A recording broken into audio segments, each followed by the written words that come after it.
ಹೆಚ್ಚಾಗಿ ಹೈವೇ ಮೇಲೆ ಓಡಾಡುವಾಗ ನೀವು ಟೋಲ್ ಗೇಟ್ಗಳನ್ನು ಕಂಡಿರುತ್ತೀರಾ.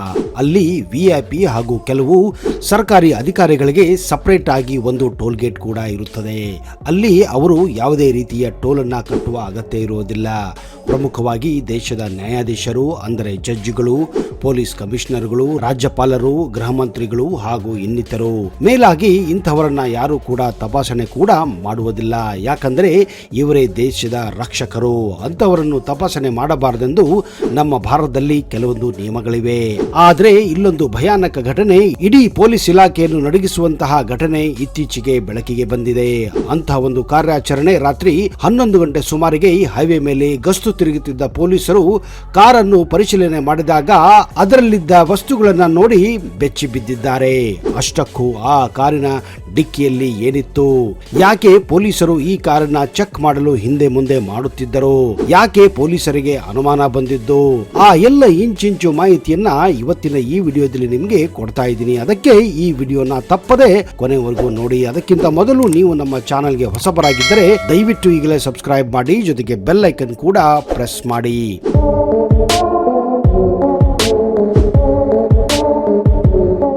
ವೀರಪ್ಪನ್ ಸಾವಿನ ನಂತರ ಗಂಧದ ಕಟ್ಟಿಗೆಯ ಅವ್ಯವಹಾರ ನಿಂತು ಹೋಗಿತ್ತು ಎಂದು ತುಂಬಾ ಜನ ಅಂದುಕೊಂಡಿದ್ದಾರೆ. ಆದ್ರೆ ಇವತ್ತಿಗೂ ತಮಿಳುನಾಡು ಹಾಗೂ ಕರ್ನಾಟಕದ ಗಡಿ ಭಾಗದಲ್ಲಿ ನೂರಾರು ವೀರಪ್ಪನ್ನರು ಈಗಲೂ ತುಂಬಿಕೊಂಡಿದ್ದಾರೆ ಎನ್ನುವುದಕ್ಕೆ ಈ ಒಂದು ಘಟನೆಯೇ ಸಾಕ್ಷಿಯಾಗಿದೆ. ಹಾಲನ್ನು ತುಂಬಿಕೊಂಡು ಹೋಗಲು ಹೆಚ್ಚಾಗಿ ಕೋಲ್ಡ್ ಸ್ಟೋರೇಜ್ ಅಥವಾ ಮಿಲ್ಕ್ ಸ್ಟೋರೇಜ್ ಕಂಟೈನರ್ ಗಳನ್ನ ಬಳಸುತ್ತಾರೆ. ಈ ಕಂಟೈನರ್ ಮೂಲಕವೇ ಹಾಲನ್ನ ಒಂದು ಪ್ರದೇಶದಿಂದ ಇನ್ನೊಂದು ಪ್ರದೇಶಕ್ಕೆ ಸಾಗಿಸಲಾಗುತ್ತದೆ. ಆದ್ರೆ ಇತ್ತೀಚೆಗೆ ಈ ಮಿಲ್ಕ್ ಕಂಟೈನರ್ ಗಳಲ್ಲಿ ಇಲ್ಲ ಸಲ್ಲದ ಸಾಮಾನುಗಳನ್ನು ಕೂಡ ಸಾಗಿಸಲಾಗುತ್ತಿದೆ. ಹೌದು, ಮಂಗಳೂರು ಮೂಲಕ ಬೆಂಗಳೂರಿಗೆ ಬರುತ್ತಿದ್ದ ಒಂದು ಮಿಲ್ಕ್ ಕಂಟೈನರ್ ಹಾಸನಿಂದ ಸ್ವಲ್ಪ ಮುಂದೆ ಬಂದಾಗ ಒಂದು ಹಂಪು ಗೊತ್ತಾಗದೆ ಡ್ರೈವರ್ ಸ್ಪೀಡಿನಲ್ಲಿಯೇ ಓಡಿಸಿದ್ದಾನೆ. ಆಗ ಆ ಮಿಲ್ಕ್ ಕಂಟೈನರ್ ನಿಂದ ಒಂದು ರೀತಿಯ ಕಟ್ಟಿಗೆಯ ಇರುವ ಸದ್ದು ಕೇಳು ಬಂದಿದೆ. ಅದರ ಹಿಂದೆಯೇ ಇದ್ದಂತಹ ಒಂದು ಇನೋವಾ ವ್ಯಾನ್ ನಲ್ಲಿ ಪೊಲೀಸ್ ಅಧಿಕಾರಿ ಹಾಸನಿಂದ ಬೆಂಗಳೂರಿಗೆ ಮೀಟಿಂಗ್ ಅಟೆಂಡ್ ಮಾಡಲು ವಿಧಾನಸೌಧಕ್ಕೆ ಹೋಗುತ್ತಿದ್ದರು. ಆದ್ರೆ ಆ ಟ್ಯಾಂಕರ್ ನಿಂದ ಬಂದಂತಹ ಶಬ್ದವನ್ನ ಕೇಳಿ ಮುಂದಿನ ಪೊಲೀಸ್ ಠಾಣೆಗೆ ಆ ಒಂದು ಟ್ಯಾಂಕರ್ ಬಗ್ಗೆ ಮಾಹಿತಿಯನ್ನ ಕೊಟ್ಟಿದ್ದಾರೆ. ಮುಂದೆ 1.5 ಕಿಲೋಮೀಟರ್ ಮುಂದೆ ಹೋದಂತಹ ಆ ಟ್ಯಾಂಕರ್ ಅನ್ನ ಪೊಲೀಸರು ಹೈವೇ ಮೇಲೆ ನಿಲ್ಲಿಸಿದ್ದಾರೆ. ಆ ಡ್ರೈವರ್ ಅನ್ನ ಹಾಗೂ ಕ್ಲೀನರ್ ಅನ್ನ ಟ್ಯಾಂಕರ್ ನಲ್ಲಿ ಏನಿದೆ ಎಂದು ಕೇಳಿದ್ದಾರೆ. ಇಬ್ಬರು ಆಗ ಭಯಭೀತರಾಗಿದ್ದಾರೆ. ನಮಗೆ ಗೊತ್ತಿಲ್ಲ ಸ್ವಾಮಿ, ನಾವು ಬರೀ ಡ್ರೈವರ್ಗಳು, ಅದರಲ್ಲಿ ಹಾಲು ಇರಬಹುದು ಅಷ್ಟೇ ನಮಗೆ ಗೊತ್ತು, ಅದಕ್ಕಿಂತ ಹೆಚ್ಚಿಗೆ ನಮಗೆ ಗೊತ್ತಿಲ್ಲ ಅಂತ ಹೇಳಿ ಅಲ್ಲಿಂದ ಓಡಿ ಹೋಗಲು ಪ್ರಯತ್ನ ಮಾಡಿದ್ದಾರೆ. ಪೊಲೀಸರು ಅವರನ್ನ ಹಿಡಿದು ತಂದು ಆಮೇಲೆ ಟ್ಯಾಂಕರ್ ಅನ್ನು ಚೆಕ್ ಮಾಡಿದ್ದಾರೆ. ಟ್ಯಾಂಕರ್ ನಲ್ಲಿ ಇಳಿದಂತಹ ಇಬ್ಬರು ಕಾನ್ಸ್ಟೇಬಲ್ಗಳು ಒಳಗೆ ಗಂಧದ ಕಟ್ಟಿಗೆ ಇರುವುದನ್ನು ಕಂಡು ಬೆಚ್ಚಿ ಬಿದ್ದಿದ್ದಾರೆ.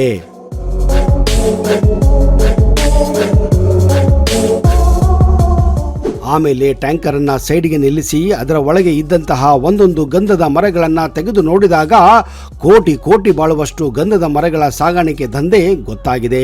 ಇದು ಮೂಲತಃ ಕೇರಳದಿಂದ ಮಂಗಳೂರಿಗೆ ಬಂದು ಮಂಗಳೂರಿನಿಂದ ಬೆಂಗಳೂರು ಮೂಲಕ ಚೆನ್ನೈಗೆ ಇದನ್ನ ರವಾನಿಸಲಾಗುತ್ತಿತ್ತು ಎನ್ನುವ ಮಾಹಿತಿ ಬಹಿರಂಗವಾಗಿದೆ. ನೋಡಿ ಸ್ನೇಹಿತರೆ, ಯಾವ ರೀತಿ ಗಂಧದ ಮರಗಳನ್ನ ಟ್ರಕ್ ನಲ್ಲಿ ಹಾಕದೆ ಈ ರೀತಿ ಹಾಲಿನ ಟ್ಯಾಂಕರ್ ಮೂಲಕ ಗಂಧದ ಕಟ್ಟಿಗೆಗಳನ್ನ ಸಾಗಿಸಲಾಗುತ್ತಿತ್ತು ಎನ್ನುವ ಮಾಹಿತಿ ಈಗ ಬಹಿರಂಗವಾಗಿದೆ. ಇದನ್ನು ತನಿಖೆ ಮಾಡಿದಂತಹ ಪೊಲೀಸರಿಗೆ ಕಾದಿತ್ತು ಅಚ್ಚರಿಗಳ ಮೇಲೆ ಅಚ್ಚರಿ. ಕಾರಣ ಅದರ ಹಿಂದೆ ಇದ್ದಿದ್ದು ಮಾಮೂಲಿ ಜನ ಅಲ್ಲ, ತಮಿಳುನಾಡು, ಕರ್ನಾಟಕ ಹಾಗೂ ಕೇರಳದ ಕೆಲವು ಪ್ರತಿಷ್ಠಿತ ರಾಜಕಾರಣಿ ವ್ಯಕ್ತಿಗಳು. ಆದ್ರೆ ವಿಪರ್ಯಾಸ ಏನಂದ್ರೆ ಕೆಲವೇ ದಿನಗಳಲ್ಲಿ ಈ ಕೇಸನ್ನೇ ಕ್ಲೋಸ್ ಮಾಡಲಾಗಿತ್ತು. ಸರ್ಕಾರ ಹಾಗೂ ಪೊಲೀಸ್ ಇಲಾಖೆ ಇವತ್ತು ಕಳ್ಳರನ್ನ ಹಾಗೂ ಕದಿಮರನ್ನ, ದರೋಡೆಕೋರರನ್ನ ಪತ್ತೆ ಹಚ್ಚಲು ಹಲವಾರು ಹೊಸ ತಂತ್ರಜ್ಞಾನಗಳನ್ನ, ಟೆಕ್ನಾಲಜಿಯನ್ನ ಬಳಸುತ್ತಿದ್ದಾರೆ. ಆದ್ರೆ ಈ ಕಳ್ಳರು ಕೂಡ ಕಡಿಮೆ ಏನಿಲ್ಲ. ಅವರು ಕೂಡ ಹೊಸ ಟೆಕ್ನಾಲಜಿಗಳನ್ನ ಬಳಸಿ ಹೊಸ ಐಡಿಯಾಗಳನ್ನ ಹುಟ್ಟು ಹಾಕಿ ತಮ್ಮ ಕೆಲಸವನ್ನ ಸಾಧಿಸುತ್ತಿದ್ದಾರೆ. ನಿಜ ಹೇಳಬೇಕೆಂದ್ರೆ ಪೊಲೀಸರಿಗಿಂತ ಕಳ್ಳರೇ ಇತ್ತೀಚೆಗೆ ತುಂಬಾ ಸ್ಮಾರ್ಟ್ ಆಗಿದ್ದಾರೆ. ಅಂಥದೊಂದು ಘಟನೆ ನಮ್ಮ ನೆರೆಯ ರಾಜ್ಯವಾದಂತಹ ಮಹಾರಾಷ್ಟ್ರದಲ್ಲಿ ನಡೆದಿದೆ. ಗೋವಾದಿಂದ ತಂದಂತಹ ಕಾನೂನು ಬಾಹಿರ ಗಾಂಜಾವನ್ನ ಕೊಲ್ಲಾಪುರ ಮೂಲಕ ಪುಣೆಗೆ ಸಾಗಿಸಲಾಗುತ್ತಿತ್ತು. ಆದ್ರೆ ಈ 500 ಕೆಜಿ ಗಾಂಜಾವನ್ನ ಸಾಗಿಸಲು ಈ ಕದಿಮರು ಬಳಸಿದ್ದು ಇಂಥ ಉಪಾಯವನ್ನಲ್ಲ.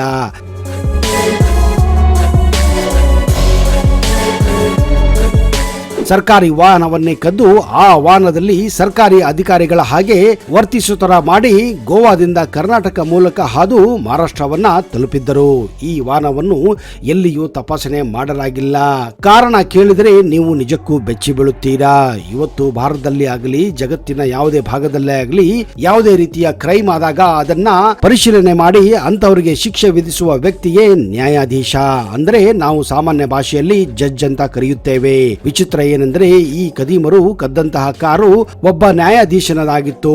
ಹೌದು, ಇವರು ಕದ್ದಿದ್ದಂತಹ ಕಾರು ಗೋವಾ ಹೈಕೋರ್ಟ್ ಜಡ್ಜ್ನಾಗಿತ್ತು. ಇದರ ಮುಂದೆ ಸರ್ಕಾರಿ ಲಾಂಛನಗಳು ಇದ್ದವು ಹಾಗೂ ಆ ಕಾರಿನಲ್ಲಿ ನ್ಯಾಯಾಧೀಶರಿಗೆ ಸಂಬಂಧಪಟ್ಟ ಎಲ್ಲಾ ದಾಖಲೆಗಳಿದ್ದವು. ಅಂತ ಕಾರನ್ನೇ ಬಳಸಿ ಅವರು 500 ಕೆಜಿ ಗಾಂಜಾವನ್ನ ಒಂದು ರಾಜ್ಯದಿಂದ ಇನ್ನೊಂದು ರಾಜ್ಯಕ್ಕೆ ರವಾನಿಸಲಾಗುತ್ತಿತ್ತು.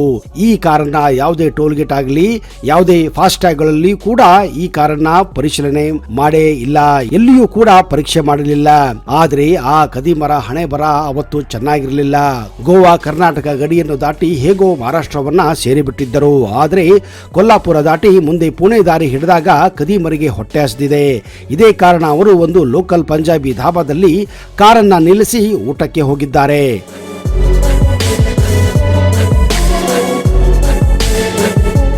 ಅದೇ ಸಮಯದಲ್ಲಿ ಅಲ್ಲಿಗೆ ಪೊಲೀಸ್ ಸಿಬ್ಬಂದಿ ಕೂಡ ಊಟಕ್ಕೆ ಬಂದಿದೆ.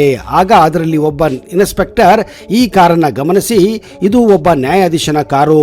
ಹೆಚ್ಚಾಗಿ ನ್ಯಾಯಾಧೀಶರು ಈ ರೀತಿ ಕಂಡ ಹೋಟೆಲ್ಗಳಲ್ಲಿ ಅದು ರಾತ್ರಿಯ ಸಮಯದಲ್ಲಿ ಬಂದು ಊಟ ಮಾಡುವುದು ತುಂಬಾ ಕಡಿಮೆ.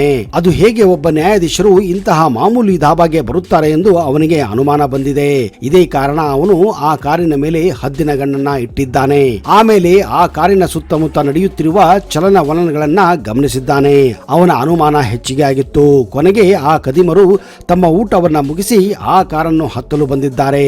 ಇದನ್ನು ಗಮನಿಸಿದ ಇನ್ಸ್ಪೆಕ್ಟರ್ ಆ ಕಾರಿನ ಒಳಗೆ ಕೂತಂತಹ ಜನರನ್ನು ನೋಡಿದರೆ ಅವರು ಯಾರು ಕೂಡ ನ್ಯಾಯಾಲಯದಲ್ಲಿ ಅಥವಾ ನ್ಯಾಯಾಧೀಶರಿಗೆ ಸಂಬಂಧಪಟ್ಟ ವ್ಯಕ್ತಿಗಳಾಗಿರುವುದಿಲ್ಲ.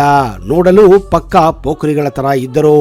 ಇದನ್ನು ಕಂಡು ಅವನ ಅನುಮಾನ ಸರಿ ಇದೆ ಎಂದು ಇನ್ಸ್ಪೆಕ್ಟರ್ ನೇರವಾಗಿ ಕಾರಿನ ಹತ್ತಿರ ಬಂದಿದ್ದಾನೆ ಹಾಗೂ ಅದರಲ್ಲಿ ಇದ್ದವರನ್ನ ಕಾರಿನಿಂದ ಹೊರಗೆ ಬರಲು ಹೇಳಿದ್ದಾನೆ. ಇದನ್ನು ಕಂಡಂತಹ ಆ ಕದೀಮರಿಗೆ ನಡುಕ ಹುಟ್ಟಿದೆ.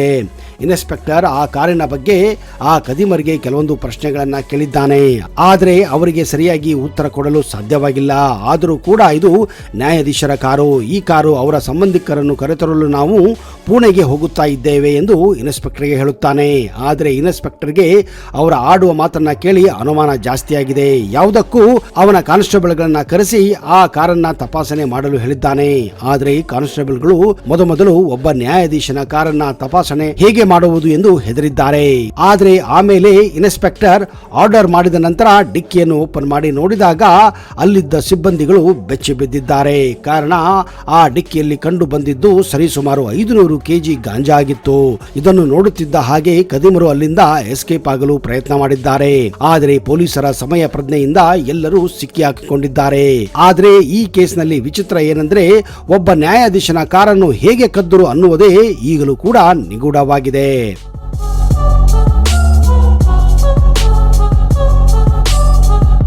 ನೋಡಿದಿರಾ ಸ್ನೇಹಿತರೆ, ಹೇಗೆಲ್ಲ ಕದೀಮರು ಕಳ್ಳರು ಏನೆಲ್ಲ ಚಾಲಾಕಿ ಏನೆಲ್ಲ ಐಡಿಯಾಗಳನ್ನ ಉಪಯೋಗಿಸಿ ಇಂತಹ ಕಳ್ಳತನಗಳನ್ನ ಮಾಡುತ್ತಿದ್ದಾರೆ ಅನ್ನುವುದಕ್ಕೆ ಈ ಘಟನೆಗಳೇ ಸಾಕ್ಷಿಯಾಗಿದೆ. ಇಂತಹದೇ ಇನ್ನಷ್ಟು ಘಟನೆಗಳೊಂದಿಗೆ ಮುಂದಿನ ಸಂಚಿಕೆಯಲ್ಲಿ ಮತ್ತೆ ಸಿಗುತ್ತೇನೆ. ಅಲ್ಲಿಯವರೆಗೆ ಜೈ ಹಿಂದ್, ಜೈ ಕರ್ನಾಟಕ. ನಿಮಗೆಲ್ಲ ಶುಭವಾಗಲಿ.